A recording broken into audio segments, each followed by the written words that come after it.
Hi everyone, नमस्ते and welcome on my YouTube channel. आज मैं आपको इस वीडियो में एक फर्टिलाइज़र के बारे में बताऊंगी जो हमारे प्लांट्स के लिए बेहद इंपॉर्टेंट होता है। ये हमारे किचन में ही प्रेजेंट होता है, लेकिन अक्सर हम इसे यूज़ करके फेंक देते हैं। इस फर्टिलाइज़र के बारे में जानने के बाद आप इसे फेंकने की गलती नहीं करेंगे। सो वीडियो को लास्ट तक ज़रूर देखना और पसंद आए तो प्लीज़ लाइक करना, शेयर करना और चैनल को सब्सक्राइब करना। तो चलिए शुरू करते हैं। आप में से ज़्यादातर लोगों को इस बात का पता होगा कि एनपीके हमारे गार्डन के लिए काफ़ी ज़्यादा ज़रूरी होता है। हर प्लांट के लिए एनपीके फर्टिलाइज़र काफ़ी अच्छा काम करता है। एनपीके का मतलब है नाइट्रोजन, फॉस्फोरस और पोटाशियम। तो इसकी जब हमें एक बैलेंस्ड क्वांटिटी मिल जाती है किसी फर्टिलाइज़र में तो कहना ही क्या है। नाइट्रोजन हमारे प्लांट के स्टेम और पत्तियों के लिए काफ़ी ज़्यादा अच्छा होता है। इससे स्टेम मजबूत बनता है और पत्तियां चमकदार और हेल्दी बनती हैं। इसमें प्रेजेंट फॉस्फोरस प्लांट की रूट्स को मजबूत बनाता है, साथ ही साथ फ्लोवरिंग और फ्रूटिंग को इन्हेंस करता है। इसमें प्रेजेंट पोटेशियम फ्लावर को ब्लूम करने में हेल्प करता है और पौधे को भी मजबूत बनाता है। इसमें कैल्शियम भी प्रेजेंट होता है जो पौधे की गुणवत्ता में सुधार करता है, और इसके अलावा इसमें मैग्नीशियम होता है जो कि फोटोसिंथेसिस में प्लांट की हेल्प करता है। चाय की पत्तियों में टैनिक एसिड भी प्रेजेंट होता है जो हमारे प्लांट की हेल्थ के हिसाब से काफ़ी अच्छा होता है। ये पौधे को इंसेक्ट अटैक से बचाता है, साथ ही साथ मिट्टी को एसिडिक बनाता है और साथ ही साथ मिट्टी के पीएच को भी सुधारने में हेल्प करता है। चाय की पत्ती से आप लिक्विड फर्टिलाइज़र भी तैयार कर सकते हैं, साथ ही साथ आप इसे ड्राई फॉर्म में भी अपने प्लांट में यूज़ कर सकते हैं। और अभी हम बात कर लेते हैं कि हमने इस फर्टिलाइज़र को तैयार किस तरह से किया है। तो ये मेरे पास 1 लीटर के अबाउट एक कंटेनर है। इसके अंदर मैंने चाय की पत्ती डाली है, लगभग 1 चम्मच मैंने इसके अंदर चाय की पत्तियाँ डाली हैं। और उसके साथ मैंने इसके अंदर 1 लीटर के अराउंड पानी भी ऐड किया है, क्योंकि चाय की पत्तियों का कलर ऐसा होता है, इस वजह से आपको इस लिक्विड का कलर भी ब्राउन नज़र आ रहा है। मैंने जो चाय पत्ती ली है वो बिना यूज़ की हुई है। आप इसमें यूज़ की हुई चाय पत्ती भी ले सकते हैं, लेकिन उसको हमें पहले अच्छे से वॉश कर लेना है, क्योंकि उसके अंदर शुगर प्रेजेंट होता है, मिल्क होता है, इसके अलावा उसमें अदरक इलायची भी होती हैं। तो पहले हमें उनको अलग कर लेना है, उसके बाद हमें उसकी कंपोस्टिंग तैयार करनी है।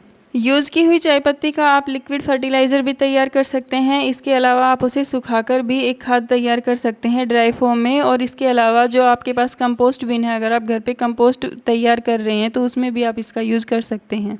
मैंने कंटेनर से लिक्विड को छान लिया है। चाय पत्ती एक साइड रह जाती है और लिक्विड मेरे पास ग्लास में आ जाता है। कलर आप इसका देख सकते हैं। अभी मैंने इसमें कुछ भी ऐड नहीं किया है। आपको एक बात का खास ध्यान रखना है कि आपको कभी भी इसे लिक्विड फॉर्म में, जब आप बिना यूज़ की हुई चाय पत्ती को अपने प्लांट में यूज़ करें तो आप इसे कभी भी डायरेक्ट यूज़ ना करें। हमेशा आप इसके अंदर कुछ ना कुछ पानी की मात्रा ज़रूर मिलाएं।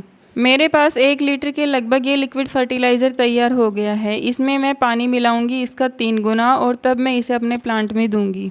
इसे आपको हर हफ्ते या 10 दिन में इस्तेमाल नहीं करना है। लगभग 1 से 1.5 महीने का गैप आपको इसमें ज़रूर रखना है। अगर आप इसका बार बार मल्टीपल टाइम्स यूज़ करते हैं थोड़े थोड़े अंतराल में, तो आपका प्लांट ख़राब हो सकता है। सो आपका प्लांट ख़राब ना हो, इस हिसाब से आपको 1.5 से 1 महीने या 2 महीने का भी गैप आप इसमें कर सकते हैं। वो काफ़ी अच्छा रहता है। जल्दी जल्दी इसे यूज़ नहीं करना है। कंटेनर से लिक्विड को अलग करने के बाद जो चाय की पत्तियां हमारे पास छलनी में रह जाती हैं या जो कंटेनर में रह जाती हैं, उन्हें हम वापस से सुखा करके अपने गार्डन में इस्तेमाल कर सकते हैं। मुझे ये लिक्विड फर्टिलाइज़र मिला है, लगभग 1 गिलास से ज़्यादा है, क्योंकि 1 गिलास मेरे पास ये है। इसके अलावा और भी कंटेनर में बचा हुआ है। इसका 3 गुना पानी मैं इसमें ऐड कर दूँगी। बची हुई चाय पत्ती को जब हम सुखाने के बाद प्लांट में यूज़ करते हैं तो उसे हम प्लांट की मिट्टी में यूज़ करेंगे। इससे प्लांट में एरेशन अच्छा होता है, साथ ही साथ मिट्टी का स्ट्रक्चर अच्छा बनता है। सो इसे भी हमें फेंकना नहीं है, इसको हम ड्राई कर लेंगे। सो चाय की पत्ती को हम लिक्विड और ड्राई फॉर्म में अपने हर तरह के प्लांट्स में इस्तेमाल कर सकते हैं। इसे आप फ्रूट वाले प्लांट में, फ्लावर वाले प्लांट में और साथ ही साथ लीफी प्लांट्स में भी इस्तेमाल कर सकते हैं।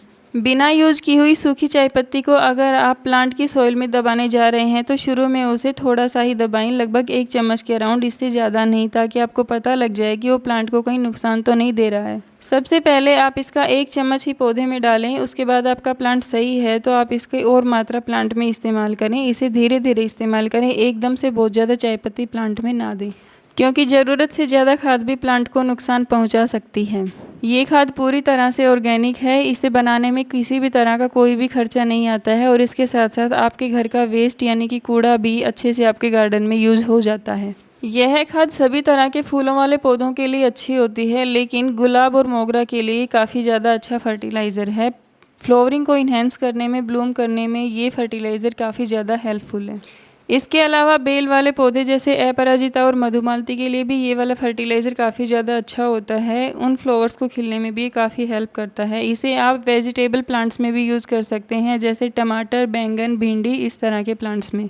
इसके अलावा आपके घर में जो डेकोरेशन प्लांट होते हैं, ऑर्नामेंटल प्लांट होते हैं, जैसे स्पाइडर प्लांट है, इसके लिए भी काफ़ी अच्छा होता है। सदाबहार में भी अच्छा काम करता है और तुलसी की ग्रोथ में भी ये काफ़ी ज़्यादा हेल्पफुल है। इसके अलावा आप इसे करी पत्ता और क्रिसमस प्लांट में भी यूज़ कर सकते हैं। ओवरऑल हम कह सकते हैं कि इसे आप लगभग अपने हर तरह के प्लांट्स में इस्तेमाल कर सकते हैं। जो फ्रूटिंग प्लांट्स होते हैं, फ्रूट वाले, उनमें भी काफ़ी ज़्यादा अच्छा होता है। लेमन प्लांट के लिए भी काफ़ी अच्छा फर्टिलाइज़र है। अगर आप बागवानी करते हैं, आपके पास काफ़ी मात्रा में पेड़ पौधे हैं, आपके पास एक बड़ा सा बगीचा है, तो उसके हिसाब से भी आप इस फर्टिलाइज़र को तैयार करके रख सकते हैं, क्योंकि इसमें एनपीके की एक संतुलित मात्रा है और जो कि आपके प्लांट के लिए बहुत अच्छी होती है। इस खाद को हम डायरेक्ट भी अपने प्लांट की सॉइल में ऐड कर सकते हैं। इसके साथ साथ हम इसको स्प्रे भी कर सकते हैं अपने प्लांट के जो पत्ते हैं उनके ऊपर, और इसके साथ साथ हम बता चुके हैं कि ड्राई फॉर्म में तो हम इसको यूज़ कर ही सकते हैं। सभी प्लांट्स के लिए काफ़ी ज़्यादा बेटर है ये, और ये पूरी तरह से ऑर्गेनिक फर्टिलाइज़र है। ये जो है, इसके कोई भी आपको साइड इफ़ेक्ट्स नहीं मिलेंगे और बहुत ही अच्छे से आपका प्लांट जो है इससे नज़र आएगा। बागवानी आपकी अच्छी बनेगी। और अभी हम बात कर लेते हैं कि तुलसी जी प्लांट के लिए ये खाद किस तरह से हेल्पफुल हो सकती है। तो हम क्या करते हैं, ज़्यादातर जो तुलसी का प्लांट है उसको हम अपनी अध्यात्म से, आस्था से जोड़ कर रखते हैं। एक दैवीय स्थान उस प्लांट को दिया गया है। उसमें हम प्याज की खाद ऐड नहीं करते, लहसुन की खाद को ऐड नहीं करते। तो हमारे प्लांट के लिए हम सोचते हैं कि हम कौन सी खाद दें। अकेले हम उसके लिए केला की खाद यूज़ कर सकते हैं, लेकिन कई बार हम सोचते हैं कि हम और कौन सी खाद दें। तो काउडंग कंपोस्ट उसके लिए अच्छा होता है, लेकिन उसके साथ साथ चाय पत्ती की खाद भी आपकी तुलसी पौधे के लिए काफ़ी ज़्यादा अच्छी होती है। वो एक लीफी प्लांट होता है, बाद में उसमें फ्लावर भी आता है, लेकिन कई बार क्या होता है कि हमें और ज़्यादा तुलसी के प्लांट चाहिए नहीं होते हैं। अगर हमें चाहिए होते हैं तो हम उसमें फ्लावर बनाते हैं, सीड बनाते हैं। लेकिन अगर हमें फ्लावर और सीड नहीं बनाने हैं, तब के लिए हमें क्या करना है, तो उसको हम कट कर देते हैं। तो उसके लिए चाय पत्ती की खाद काफ़ी ज़्यादा अच्छी होती है, क्योंकि तुलसी के पौधे के बारे में हमारा ज़्यादातर ये क्वेश्चन होता है कि हम उसमें प्याज की खाद, लहसुन की खाद दें या नहीं दें। तुलसी के पौधे के स्टेम और लीफ दोनों की ग्रोथ के लिए ये खाद अच्छी होती है। आप बेझिझक अपने प्लांट में इस खाद को इस्तेमाल कर सकते हैं।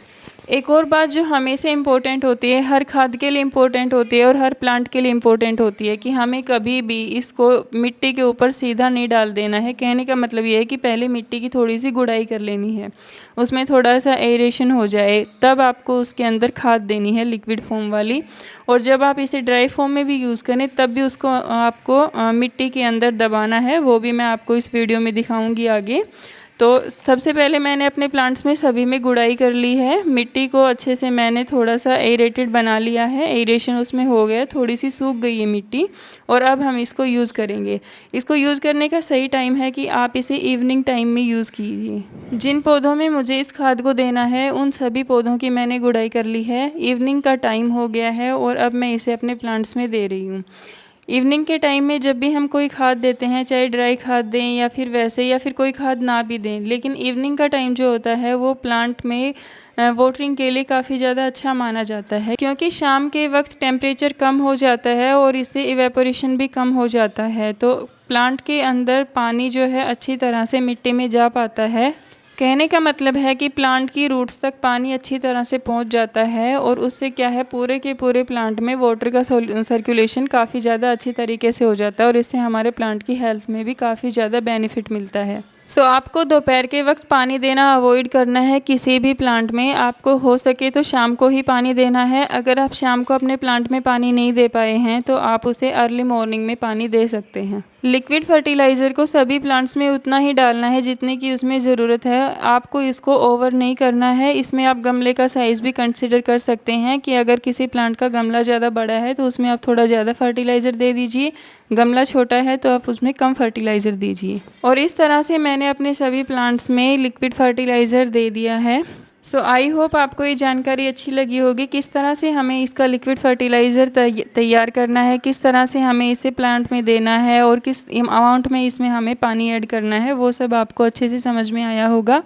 अगर इससे रिलेटेड आपका कोई भी क्वेश्चन है, आप मुझसे कमेंट करके ज़रूर पूछ सकते हैं। इस फर्टिलाइज़र को आपको कभी भी सर्दी के टाइम में इस्तेमाल नहीं करना है, क्योंकि सर्दी के मौसम में हमारे प्लांट्स डोरमेंट हो जाते हैं, प्लांट्स की ग्रोथ स्टॉप हो जाती है। उस वक्त अगर आप अपने प्लांट में कोई भी खाद देते हैं, उस वक्त आपके प्लांट के मरने की संभावनाएं बढ़ जाती हैं। इसका सबसे ज़्यादा फेवरेबल टाइम गर्मी का मौसम है, मानसून का मौसम, और इसके अलावा आप इसे फरवरी के महीने में दे सकते हैं यानी बसंत ऋतु में, और इसके अलावा आप इसे सर्दियां शुरू होने से पहले यानी सितंबर के स्टार्टिंग में आप इसे अपने प्लांट्स में दे सकते हैं।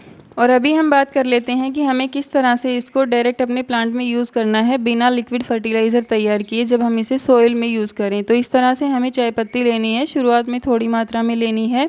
गमले में गुड़ाई आपको पहले ही कर लेनी है और थोड़ा थोड़ा करके इसे अपने प्लांट के चारों तरफ डाल देना है।